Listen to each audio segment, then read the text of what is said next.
Historically, I have given a lot of training and education talks, continuing education at conferences and such, and I'm always a good advocate for the living wall niche, whatever type of living wall it is.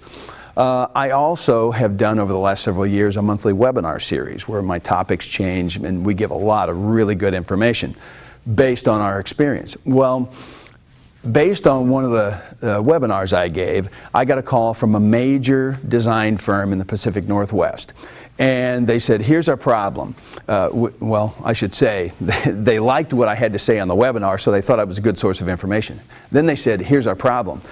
We worked for a large municipality in the Pacific Northwest, and they were developing in a new park. And in that park, they had a major grade change, and they wanted a living wall. They would only accept a living wall because they wanted the green space, the habitat, and such that comes from that. So they said they specified one. They called a major supplier that they used for all their walls, and they were a national or worldwide vendor, and so they trusted them. Well, that vendor also had a living version of their product. So they weren't necessarily in the living wall business, but they had a living version.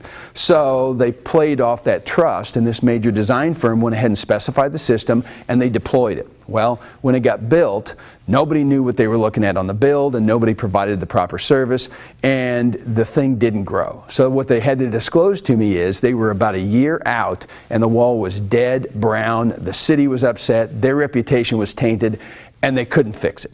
So they had two questions. One, they needed to know if I could help them to remediate it, and two, the city still was holding on to them as a designer, and so they were going to do another project, and they needed another living wall.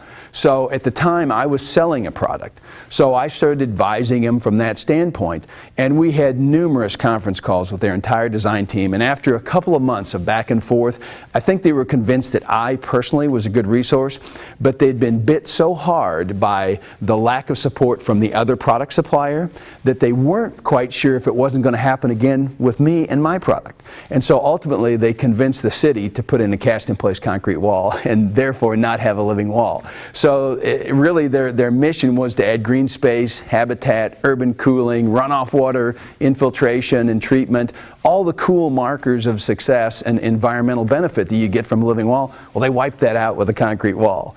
And I think everybody was really sad about that. And I think that the difference is they didn't feel comfortable going with information from yet another vendor.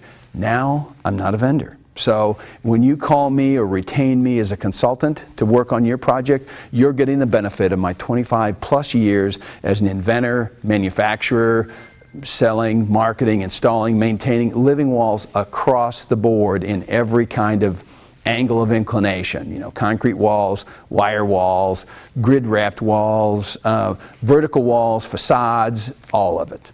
So give me a call and engage our services. Thank you.